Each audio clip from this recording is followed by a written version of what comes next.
Hello, Zamir. Thank you for coming to my podcast. You recently released the book, The Theory of Everything. I read it, and I'll be honest, it's the most incredible thing I've ever read. What I learned completely shook me. It changed my consciousness. It changed everything I knew before. It's like I was asleep and finally woke up, like I was reborn. Your book has answers to all the fundamental questions.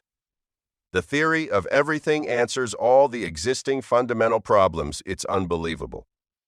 I didn't think this would happen in my lifetime. So, the theory of everything explains to us what gravity is, what dark energy is, what dark matter is, what a singularity is, what quantum mechanics is, what happens inside a black hole, how the universe was created, and it unites the theory of relativity with quantum mechanics. I'm amazed, especially the part about time and space. Turns out, we knew almost nothing about time and space, and it's not at all what the theory of relativity describes. How does the space-time continuum work? Hello, Boris, thank you. Yes, the theory of everything describes and explains who we are, where we come from, and where we're going. The theory of everything tells us how our reality exists. I want to say right away the theory of everything is difficult to understand for an unprepared person, so I'd like to start with something more understandable for everyone: space and time. For this, we'll have to touch on the origin of the universe. We won't yet address the question of why and where the universe comes from. First, there is a point with infinite density and temperature. However, this point is infinitesimally small, and it doesn't expand anywhere. All events unfold inside this tiny point. That is, the formation of billions of galaxies happens inside this small point, and this point cannot expand. But why can't it expand? To understand this, we need to grasp where this point is located. However, here's the issue. We can't even say the word where, because there is no concept of where in this context. To understand all of this, we need to first understand what space and time are. General theory of relativity space is described as follows. If we remove everything that surrounds us, the Earth, the Sun, galaxies, down to the last particle, space still remains. Moreover, in the general theory of relativity, space is a single whole with time, and it is called the space-time continuum. That is, space and time consist of nothing. However, the theory of everything completely disagrees with this idea, and here's why. If space and time consisted of nothing, we would not be able to say far or near, there or here. It would also be impossible to say yesterday, today, tomorrow. It is significant that the electron manages to stay at a specific energy level. However, the question arises, how does the electron manage to stay at this energy level? According to the laws of physics, it is forbidden for the electron to do this, because according to the laws of physics, it must inevitably fall into the nucleus of the atom. However, this doesn't happen. But why? As we know, the electron can only exist at certain energy levels, but never in between. And again, the question is, why? What prevents the electron from being between the energy orbits? After all, something prevents it. Because the electron is never observed between the orbits, why doesn't the electron fall into the nucleus? It is quite obvious. The electron cannot exist in that region for only one reason. Between the energy levels in the atom, there is no space or time, and therefore the electron cannot be in a place where there is no understanding of space and time. Zamir, what does it mean that there is no space and no time? Yes, Boris, it's complicated. Naturally, for us humans, from the moment of birth, our awareness of ourselves happens within the space-time continuum, and it's hard for us to understand when space and time are absent. However, regardless of whether we understand this fact or not, the electron does not fall into the nucleus of the atom simply because, in reality, it is constantly falling into the nucleus. But no matter how long and endlessly the electron falls into the nucleus, without additional energy, the electron cannot overcome the space-time barrier. However, our interest is not in why the electron doesn't fall into the nucleus of the atom, but in what the energy level represents. And what does the absence of space-time mean? This is of great importance for understanding how the space-time continuum is structured. But what does the internal structure of the atom have to do with how space and time are arranged? After all, Albert Einstein's theory of relativity doesn't say anything about this. Yes, actually, Albert Einstein didn't particularly believe in quantum mechanics, but here's the thing. Without understanding how quantum mechanics truly works, it's impossible to understand how the space-time continuum is structured. But today, no one really understands how quantum mechanics works. Yet, your book incredibly explains how exactly quantum mechanics works.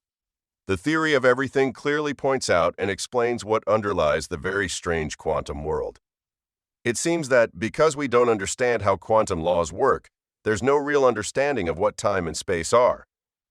So, what's the secret of the quantum world? As I mentioned earlier, the electron shouldn't have an energy level in the atom at all.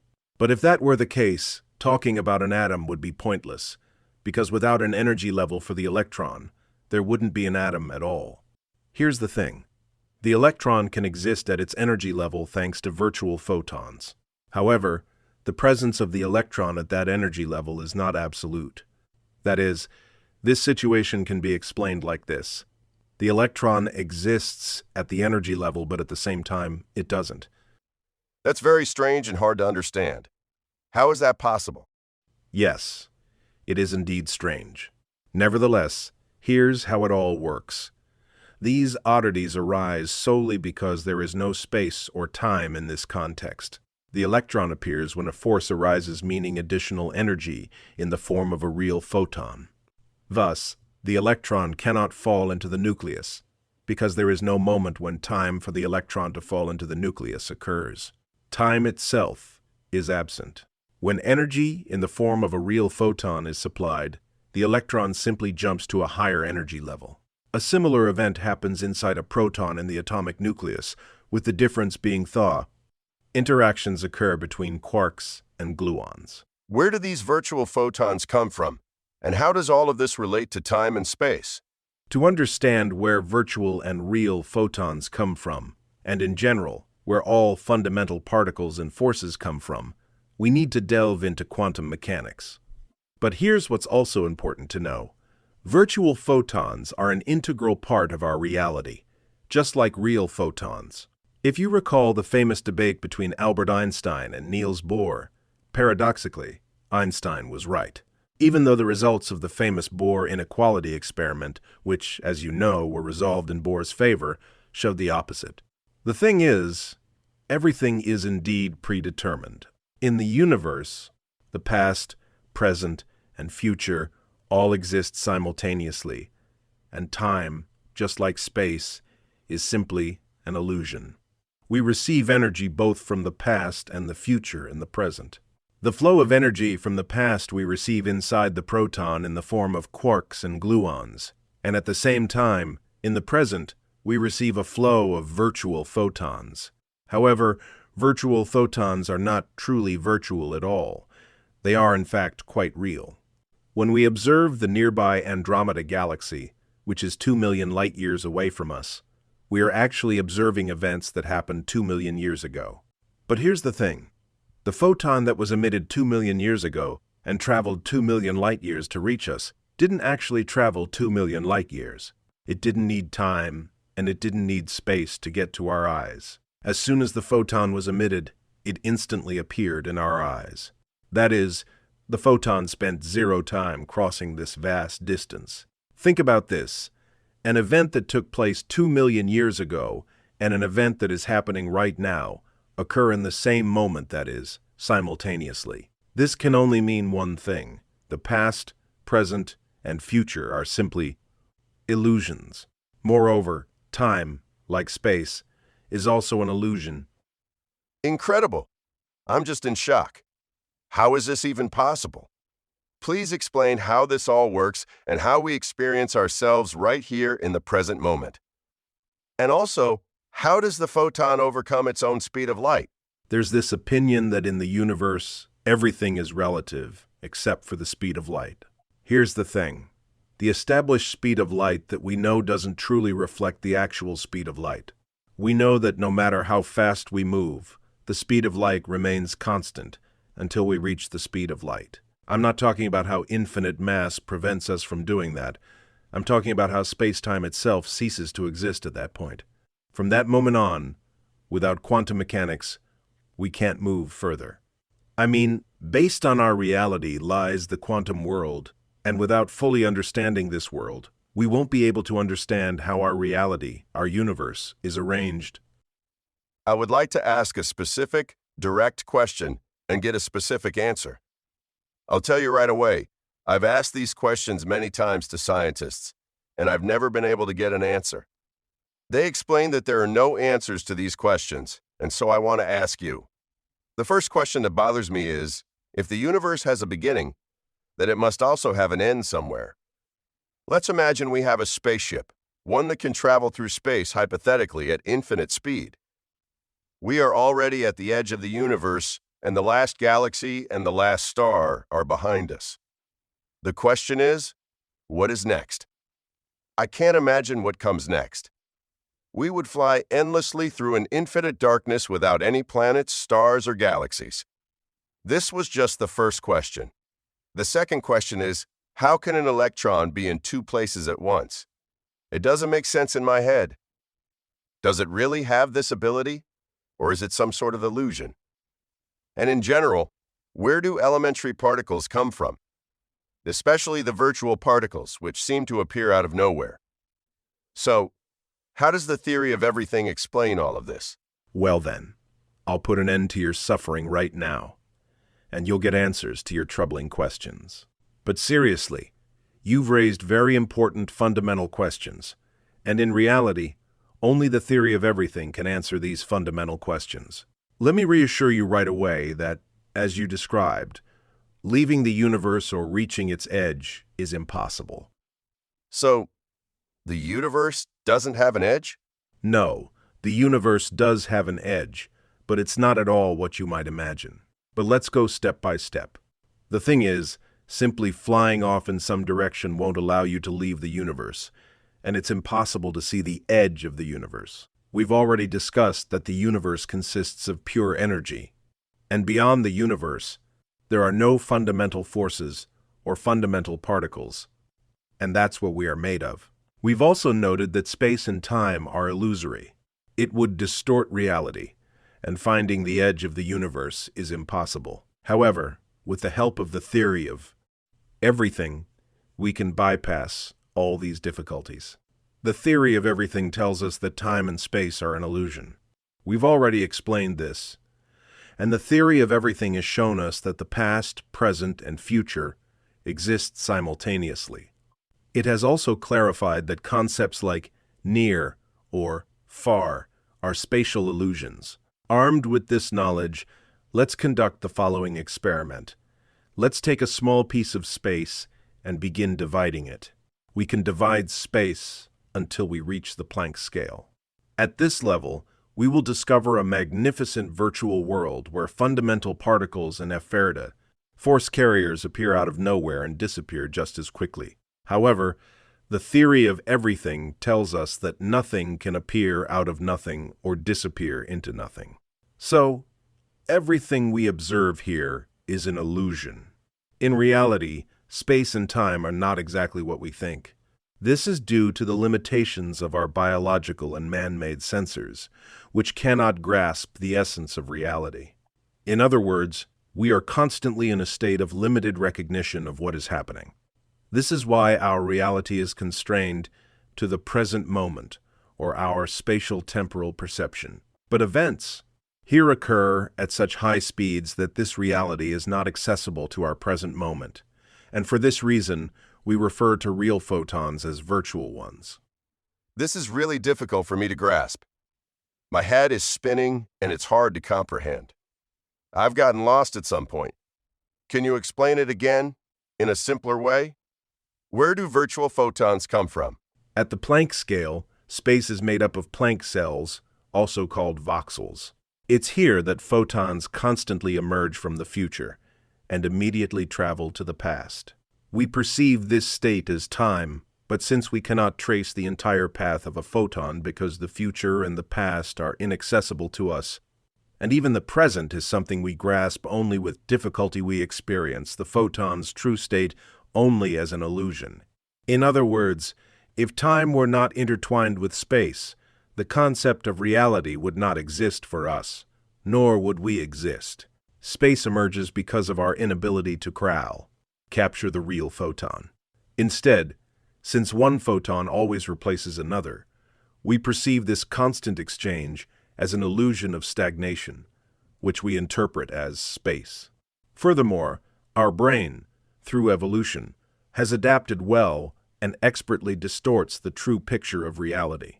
Otherwise, we would not be able to tolerate living in such a reality as it actually is. This is simply incredible. Space acts as a helper to time. Space and time provide us with our reality, but they cannot give us an objective reality without illusion. Using the knowledge of the theory of everything, is it possible to travel to the future and back to the past? And how can this be done? Good question. But you probably expect me to say, no, it's impossible. However, the theory of everything actually allows for time travel. As we've already noted, the past, present, and future exist simultaneously. This is what the theory of everything states. And if that is true, then the future and the past exist right now, just as we exist in the present. So, without a doubt, we can travel both to the past and to the future. Ow! This is not just an unexpected answer. It's a shocking answer. But how can this be done? Well, you will get an answer not only to this question, but also to another one you wanted to know: where the edge of the universe is. So, the edge of the universe is literally where you are right now, and it doesn't matter where that is. If we take any section of space and begin dividing it, we will eventually reach the Planck scale. As we noted earlier, at this level, we will see that space consists of Planck-Sells voxels. If you try to count the number of these voxels, you can name the largest number you can think of, and even that won't be enough. A voxel consists of absolute space, which lies at the foundation of a unified field. The key task is to block the access of virtual photons, after which the Planck cell will stretch. If at that moment we have a suitable subspatial device capable of blocking virtual photons, then with that device we can enter the subspace of the universe, where we can choose any temporal destination. I won't go into detail now about the unique technical capabilities a subspatial ship must have because, in this space, time almost stands still. And what about traveling beyond the universe? Is there any possibility of going beyond it? Technically, it is feasible if we have an even more advanced device equipped with the ability to provide regenerative support for fundamental forces. With such a device, we would not only be able to move through time, but also travel beyond the universe. And what is beyond the universe? What happens there? What exists there? In reality, a lot happens there, and there is much to be found. All the most intimate secrets lie beyond the universe, and why this is so you will find out now. Let's conduct a thought experiment. Try to imagine a situation beyond the universe. That is, imagine that you are now outside the universe. Obviously, you envision some kind of space, and it is black in color. Then, suddenly, you turn around and see a magnificent Cytan image of a beautiful universe with splendid galaxies stretching endlessly. But here's the thing. In reality, there will be no darkness, no space, and you will not be able to see the beautiful universe. Of course, it is extremely difficult for us to imagine this when you have been surrounded by the material world since birth. It is nearly impossible to picture a world without matter. Just think about it. How do you describe a situation where there is no color at all? No matter what we imagine, there is always some kind of color in our mind's dark white or any other shade. Even more so, how do you envision a situation where space itself does not exist? This is absolutely inconceivable for us. And most importantly, there is not even time. For us, such a reality is unacceptable. No matter how hard we try, we cannot imagine such a reality. But no matter how paradoxical and incomprehensible this situation may be, our universe exists precisely under these conditions.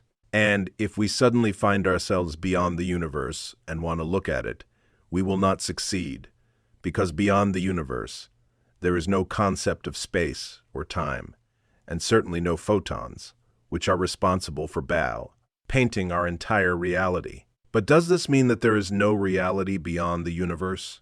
Reality does exist, but to understand how it works, we need quantum mechanics. You say that beyond the universe lies the key to existence. But if space and time are absent, what kind of secret could possibly be hidden beyond the universe? We know that the foundation of our reality is the quantum world. Let's recall the peculiarities of the quantum world. It seems completely incomprehensible how such a strange world can be the basis of our reality.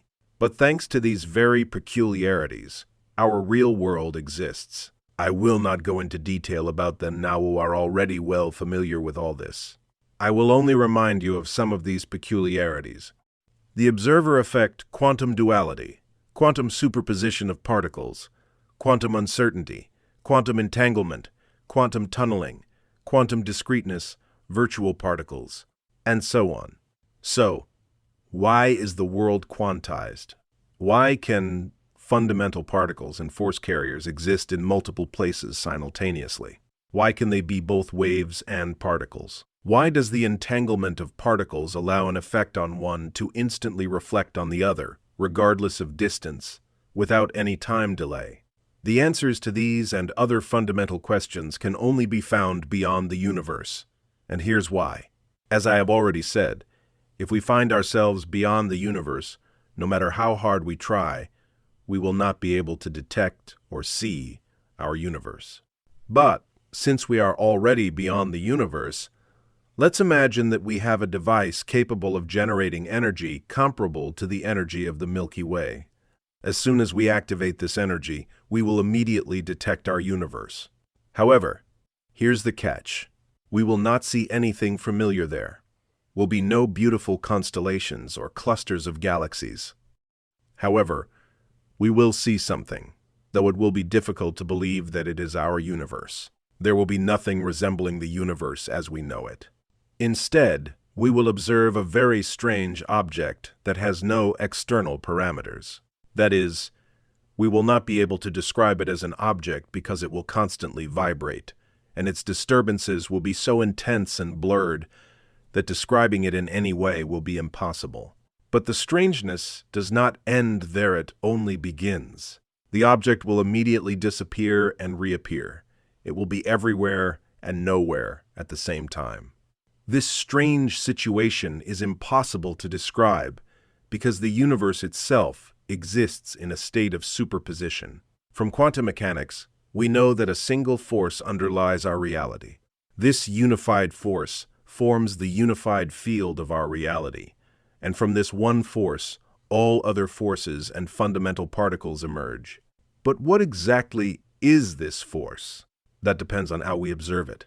From one perspective, it is exactly what makes up a gluon. From another perspective, it is exactly what makes up an electron. From a third perspective, it is a photon, and so on. We cannot simply say that it is a particle or a wave because it is both at the same time. Everything depends on the perspective from which we observe the oscillations of the universe. That is, depending on how these oscillations occur, the corresponding particle is formed. In this way, the universe is the progenitor of the initial motion, and all the energy from which the daughter universe is formed originates from the mother universe. All fundamental forces and all fundamental particles of our universe were created by our mother universe. Now I have many, many questions. If our universe is based on another universe, and that is the mother universe while ours is the daughter universe, then what lies at the foundation of the mother universe?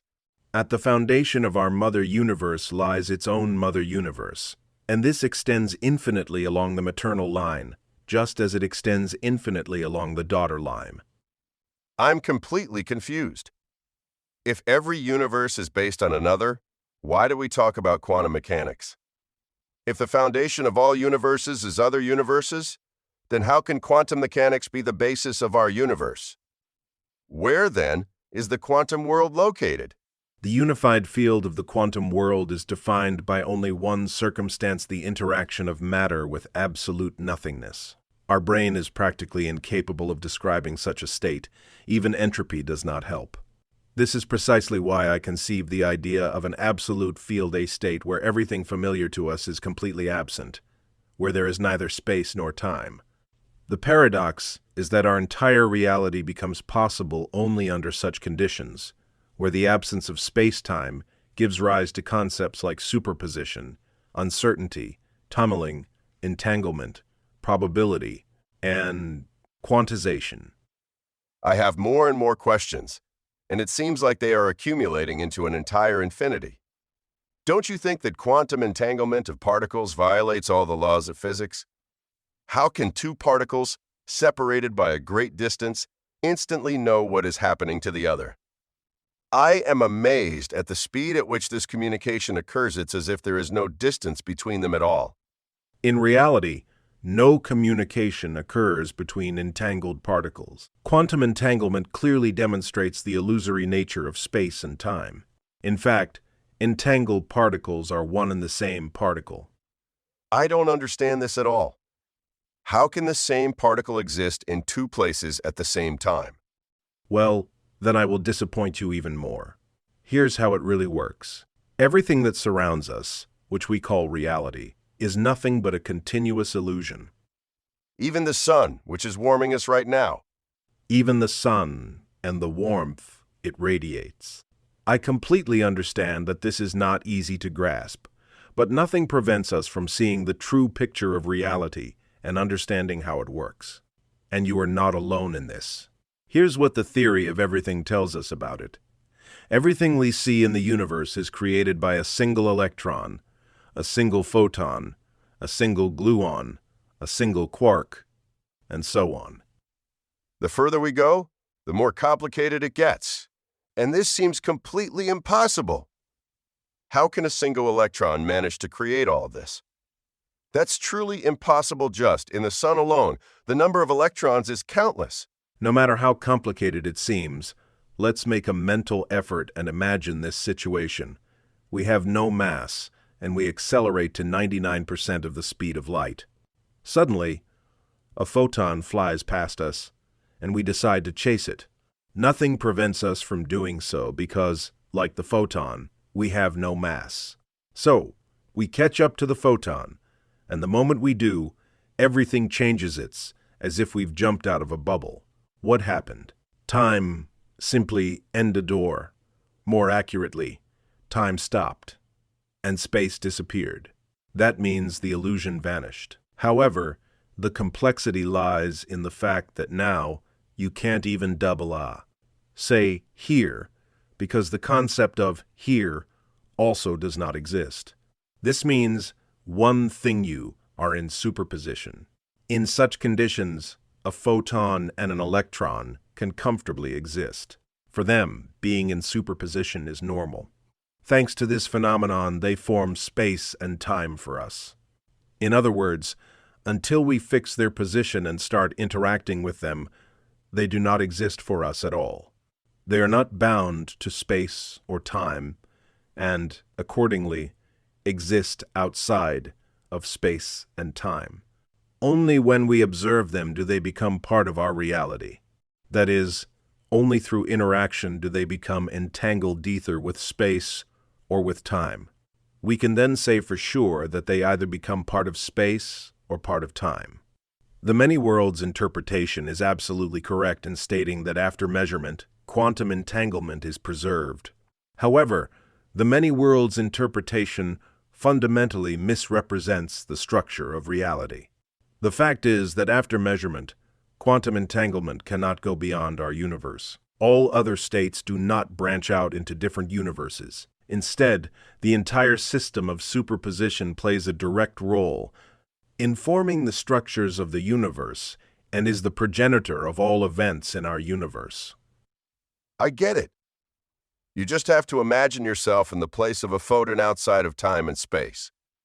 There is no future, present, or past. That's amazing. Everything falls into place. You can exist in any moment infinitely because you are the one creating the moment. That means you are the one weaving the fabric of space and time. It becomes absolutely clear why the speed of light cannot be exceeded. Thank you, Zamir.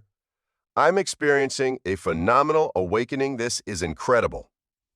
I am beginning to understand the true nature of reality. This is so fascinating. Well, that was just the first part of the theory of everything. Next, we will talk about gravity. No, not just talk. You will learn what gravity really is. You will learn what dark matter and dark energy truly are. And most importantly, you will discover how our universe actually came into existence. Stay with us.